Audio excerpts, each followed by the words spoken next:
So as soon as my fridge craps out, I will be notifying the Samsung crapper and say, hey, you shit on my floor. I think I need a smart fridge.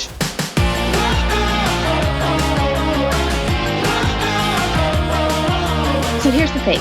Some people spend their lives trying to be interesting. Me, I wake up, exist, and somehow manage to turn heads without even trying. I'm the friend who will show up at your doorstep with edibles and tea from trolling the neighborhood Facebook group. The one who knows all the right and wrong people and took up meditation even though her road rage remains legendary. You are here because there's something magnetic about me, and you're not wrong. Welcome to my podcast where we'll celebrate the chaos and charisma that makes life worth living. Let's get into it, shall we? Now, we are going to meet the MILF. I'm the MILF. My name is Sarah. I grew up in Sandwich, Illinois, which was not fun. It was a really small town, one road, 6,000 people. The only highlight was I did theater as a child. I really enjoyed it, was good at it. And then my life really started when my parents moved us to Arizona when I was 14 years old. In the 9th grade, I made a lot of friends I still have today. And I actually, fun fact, met my husband in the 9th grade. We went on a blind date. I talked during the movie. That was apparently a deal breaker. And he also liked a cheerleader that had bigger boobs than I did. So it didn't work out. But we went into high school, and sophomore year, I dated this football player, and it was like a movie. And then I got dumped. And I met my best friend, Megan, who to this day is my best friend, the most amazing person I've ever met. And her and I just had these crazy adventures with this crazy cast of characters in high school. After high school, I dated my husband again when we were 18. And we just spent that summer partying, driving around. It was the summer of 2003. You guys know exactly how it was. It was a much different world. And then I went to ASU, and that was a lot of fun. I was a journalism major. I probably went shopping a lot more than I went to class. And then my mom spent all my college money on prescription painkillers. So I had to drop out of college, and things were getting really at home. So I decided the best idea was to marry someone that I had just met 4 months before. I didn't even like him, to be honest. He was the stupidest person I've ever met. Like, he said that he did a 360 on the highway here and flipped someone off. This just didn't even happen. We're going to have a whole episode going into all his bullshit stories. But long story short, he cheated on me, and I got back together with my now husband, Drew, who I've been married to almost 15 years. And we have 2 beautiful sons. We had our son, Walker, who is now 15 and in high school and a drama student and has a girlfriend. And he's way cooler than either one of us ever were. And Beckett. Beckett was born when I was 30. We were going to be a one-child family. We were like, we're good. But then it felt really sad. Like, what about when we're gone? He's going to need somebody. So we had Beckett. And it's funny because my husband, after the first month, was not even into trying. And he said if I didn't get pregnant the second month, we were probably going to be done. So thank God Beckett, manifested himself. And there he was. Beckett ended up having a heart condition when he was born. We found out 8 days after being in the NICU, and he had to get transferred to Phoenix Children's Hospital and have open heart surgery when he was 3 weeks old. He then had to have a second open heart surgery a year later to just test things out and take away a band. Outcome of that is he's great. You would never even know. Downside, got a little bit of a prescription pill problem myself. Thanks, Mom, for giving me that one. And then in 2022 was rock bottom. And my husband said, we can't go on like this anymore. You can either get better or it's done. So I did what any mom would do, and I chose my family, and I got better. I went and had a lot of therapy. I got to the bottom of why I had those problems. I found out a lot of it had to do with my family. My mom is a covert narcissist. My father has borderline personality disorder. And my brother is 36, never had a job, never had a girlfriend. He just lives and sponges off my parents. I don't even know. Like, I've been no contact with them for 2 years now. And I can say without a doubt, it has been the best 2 years of my life. But we're not launching into that right now. This is high level overview, guys. So after that, I ended up getting a job at a boutique in Scottsdale. I was a retail girl my whole life. After I had to drop out of college, I just stuck with retail. I was a manager. I was a district manager, corporate. Corporate sucks ass. Victoria's Secret was hell. That's what made me hit rock bottom. So I got a job with a small boutique here. I met the owners and it was amazing. And when I say that changed my life, that changed my life. Meeting those women, feeling like I met my tribe and having them say how worthy I was amazing. And everything that I did built on that. And my husband is a full-time author. He was able to make it, which is awesome. And after I had some incidents that we'll talk about later, it was decided that maybe retail wasn't it for me anymore. So I thought, why not start a podcast? Everyone else does it. I have lots of stories. So I guess really the creation point that started for me is our friend Jenna needed a dress for a wedding. So 4 of us took her out shopping. We went to Torrid and we picked all this stuff out for her and she's trying it on and she's coming out and we're like, you look amazing, or better luck next time. That one's not it. But, just really positive and just really pumping her up. And I had no joke. 4 women come out and say to us, I wish I had friends like you. I wish there was somebody like this. And I thought we should start a company where we're friends with people. And that didn't seem like that would really work. So I thought I will be your friend on a podcast and tell you my stories, because there is a loneliness epidemic right now. And I've been there. Like when you're on prescription pills, it's like you're underwater and you feel so alone. And the only thing that got me through those times was the podcast, Tell 'em Steve Dave. When I had pushed away all of my friends because I didn't want them to see me like this, I listened to that podcast religiously, and that is what got me through those times. So when I got better, I thought, how many other women are like me? Men, anything. Whoever wants to listen. But how many people are out there feeling like they don't have anyone? And how sad that is. And I want to be that friend for you. I want to have the exciting stories and tell you about my life. And we go to author conferences and all these crazy things happen to us. We took a motorcycle course. I'll tell you that story where I ran into Jace. The podcast is going to be called Middle-Aged Millennial MILF, because I am indeed middle-aged at 40 now. I am a proud millennial and I am a MILF. I know what you're thinking, kids. MILF means mom I like to fuck. Yes. Many people do want to fuck me, but that is not why I call it MILF. MILF stands for magnetic, irreverent, limitless, and fierce. And that is what we are going to be on this podcast, guys. All right, let's just launch into it. Let's start talking about confessions of a middle-aged millennial MILF. I'm going to tell you what was my breaking point for retail. I had been in it for 22 years and I loved it. I loved the boutique. I played my music. It was like my own. But one day we had a boutique. It was in Old Town Scottsdale, bougie area, bachelorette city. So I would have these parties come in and it was a packed store. It was a small store. It was packed. And I had my girl, Christina, ringing people up and I'm helping someone with a bracelet. And Christina looks at me and she goes, this woman works for Samsung I'm ringing up. And I go, okay, how is that relevant? She wants a discount because she works at Samsung. I was like, that doesn't even make sense, but we have a birthday discount, 10% off. Have at it, give it to her. Just get it done so I could deal with what I was dealing with. Finished all the sales. They left. I swept.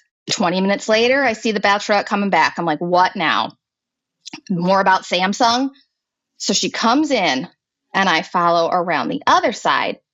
And I noticed from where she was, there was just a trail of diarrhea across my floor. She's wearing a dress, trail of diarrhea. So I go, Christina, can you come here? And she comes over. She goes, is that shit? I go, yep. I was just getting confirmation. I said, I'm going to clean this up. Go take care of her. I'm paid more than you. It's the least I can do. And I'm a mom. I've cleaned up shit off the floor before, believe me. So I cleaned it up. And then Christina goes, Sarah, can you come here? I'm like, what now? Like, what? Did she piss on your face? Like, what now? And she goes, she wants to return the necklace she bought. I go, we do store credit. She's from Canada. Why? And then this broad launches into how she thought it was an A for Amanda in Arizona. Homegirl bought a V. Homegirl bought a V. And in the time that she felt the need to explain, Amanda in Arizona, I returned her money. We now call her the Samsung shitter. And she made the mistake of following somebody we work with on Instagram. So as soon as my fridge craps out, I will be notifying the Samsung crapper and say, hey, you shit on my floor. I think I need a smart fridge. So that made me question my whole life. I'm like, I'm cleaning a bachelorette shit off the ground. I'm definitely more qualified for something than this. This can't be it. So my husband said, well, just quit your job and come work for me. And working from him turned into me developing a really great Lego hobby late in life, which I've really enjoyed, but that didn't bring any money in. So we went to an authors conference in Vegas this past November. And I was talking with some authors and they were going to have me write. And then they kept saying, you have this lead character energy, like not in a bad way. Because I was like, well, shit, that means I'm a narcissist. Thanks, Mom. But they said, no, just you're very interesting. So the last night, Kevin Smith is there and he's doing this talk about, your art and stuff. And Kevin Smith is the one who started Tell 'em Steve Dave podcast. His friend started it. So Kevin had them start it. So he didn't really have too much to do with it. It was more theirs.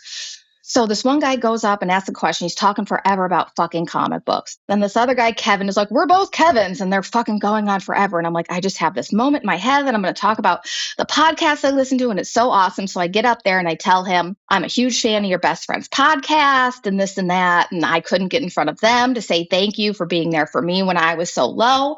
So I got in front of you, Kevin Smith. And he said, well, come on up stage and let's make a video for him.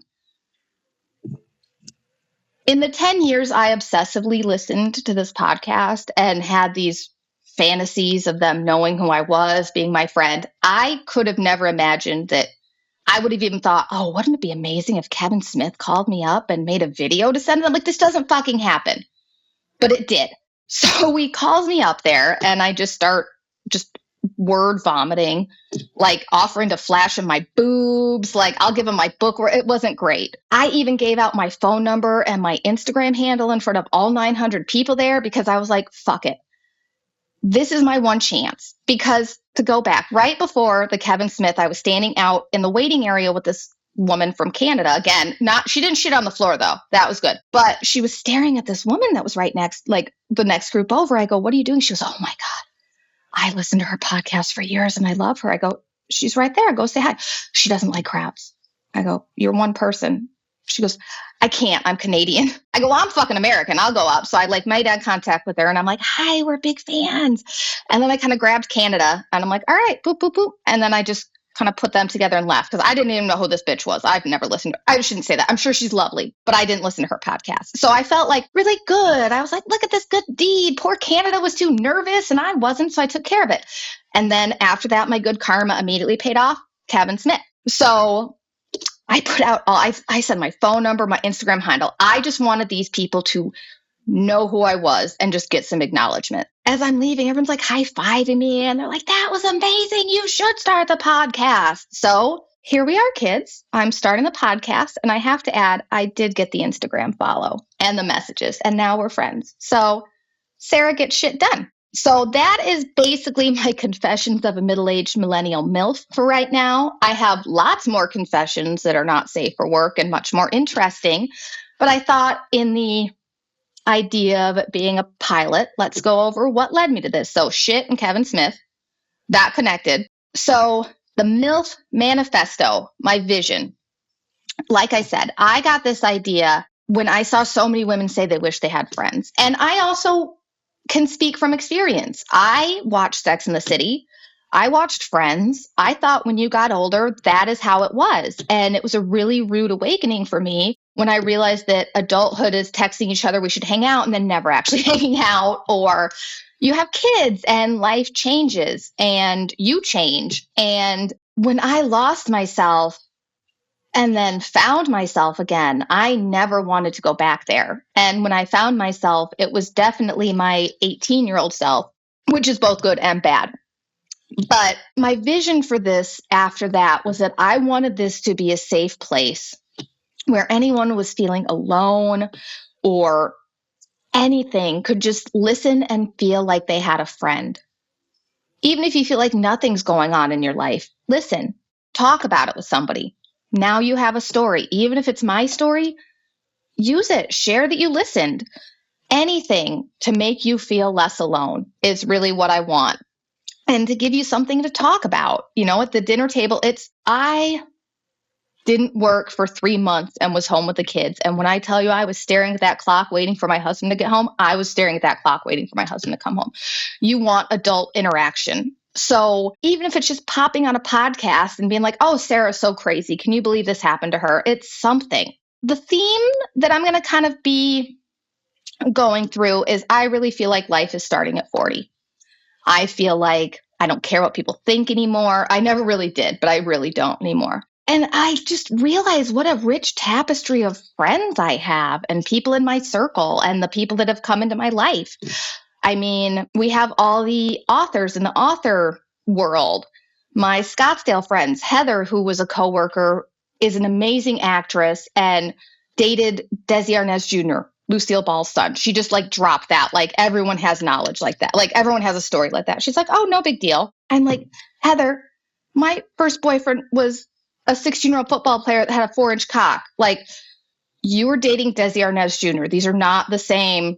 Then even just the things I've done, we got into meditation late in life, and David Zimmer, who is the man that taught us, is actually the one who learned from Rahashi himself. So I'm going to have him on to kind of talk about these funny stories. And really, this is just going to be a place to tell stories and vent and what it's like to be a fucking millennial and in the sandwich generation where we're taking care of our parents and our kids. We can't afford to have a midlife crisis. Some of us don't own homes yet. We're not buying sports cars. We can't fucking afford it. What we're doing is really working on ourselves. I feel like that will be the earmark of the millennial generation, that we work on ourselves and we go to therapy and we're accountable for our fucking problems. Not all, hopefully most. And we're the best fucking generation. So let's fucking celebrate it. I'm tired of being shit on. Let's celebrate that we're millennials. We were fucking last generation before they had camera phones, and all of you know you wish your shit wasn't documented. You're so glad we didn't have social media. So let's just celebrate how great things are and how we don't have to give a shit anymore. Who cares if we have wrinkles or we're going through perimenopause? No big thing. All right, I want to start a segment today called Bitching with a Bitch. So every episode, we'll see how it goes. I'll have something that I like to bitch about because my husband's really sick of hearing about it on our walks every night, and I don't see my friends enough. So we're going to go into something that drives me crazy, which is traffic. I don't know what has happened the past 4 years, but it seems like everybody lost their damn mind and doesn't know how to drive anymore. COVID fucked people up. This is not going to be, I'm not going to talk about COVID on this thing, but COVID fucked people up. They don't understand how to interact with people anymore. They don't know how to fucking drive. Everyone's a monster. If I get in front of somebody, do I cut them off sometimes? Not always. They will flash their brights and it'll be in the middle of the fucking day. What is the purpose of this? Are you trying to show me I'm a bad girl, flash your brights? And 99% of the times, you know who it is? A man. I'm not being a man basher. I love men, love penis. But my God, if a woman gets in front of you, you lose your fucking minds. And this flashing of the brights, it just, to me, every time it happens, I just think, oh, you have a small penis. Thank you for letting me know that. No one thinks you're fucking amazing. Nobody's like, oh, he showed me, I shouldn't have done. No, I think you're a piece of shit. And it's ineffective. It's the daylight. You think flashing your brights fucking means anything? And don't even get me started on the fucking moms in the drop-off at school. There was this mom last year that apparently didn't like how I drove. Never hit anything, never caused an accident, never was near a pedestrian, nothing like that. She just apparently didn't approve and felt the need to pull up right next to my car as I'm dropping off my son and just starts yelling at my window. My window's up. And so I'm saying goodbye to my son, trying to not make it obvious to him what's going on. And she's just yelling. So I pulled off. And luckily, nobody's in front of me. I just pulled off and ignored her. And I did that 3 times. And then she gave up. So I'll never know what Toyota bitch wanted, but I'm sure it was nothing important and nothing I cared about. Because here's the deal, kids. Here's how I live my life and how you should live your life. If you wouldn't take someone's advice, don't take their criticism. If you wouldn't want to live their life, why would you let them dictate how you should live yours? This is so genuine. And this is really my biggest takeaway would be amazing is if you wouldn't want their life, don't listen to their criticism. No offense, if someone's a fucking loser living in their parents' basement, is a keyboard warrior and is just telling you how to live your life, they're not living it. They're not doing it. Don't listen to them. There are very few people you should take advice from. I'm definitely one of them. No, but seriously, like it's so easy to cut people down and tear other people down than it is to build them up or build yourself up.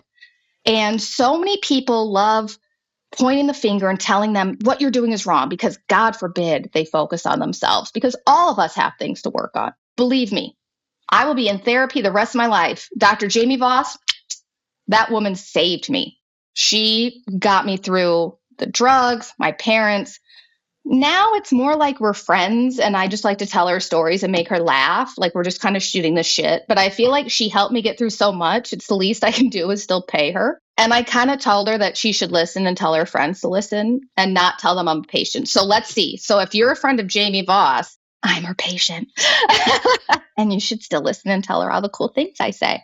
So let's do a call to action, folks. The Middle-Aged Millennial MILF Podcast. Where's the future going? I want you to engage with me on Instagram, Middle-Aged Millennial MILF Podcast. Send your questions, comments, stories, things you'd like me to talk about, things you don't want me to talk about. I'll probably still talk about them, but at least it'll give me some vamping to do about why. Any suggestions for bitching with a bitch? Like if there's something that you'd like me to go off on, please do. I would love to. But I just really cannot stress how much I want this to be interactive.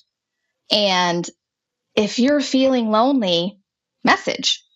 I'm pretty good about getting back right away because I need a ton of attention.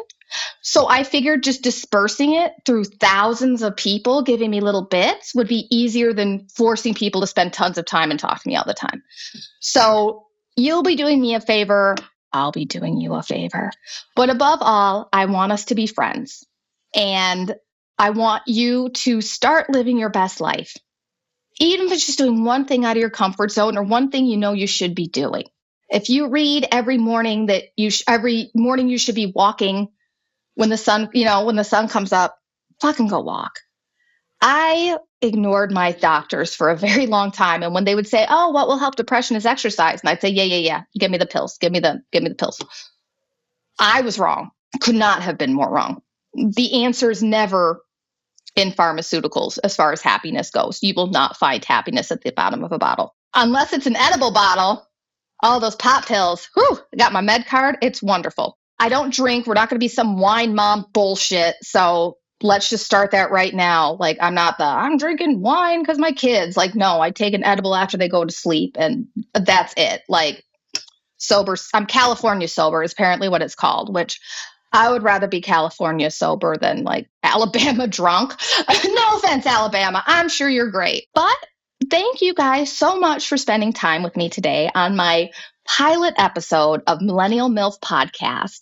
And on the next episode, you can look forward to me examining the high school years, all those crazy stories. There are some barn burners. There's a lot of honking at people's houses. All right, my lovelies, I want you to go and take this week by the balls and punch today in the dick. This is Sarah Strickland signing out.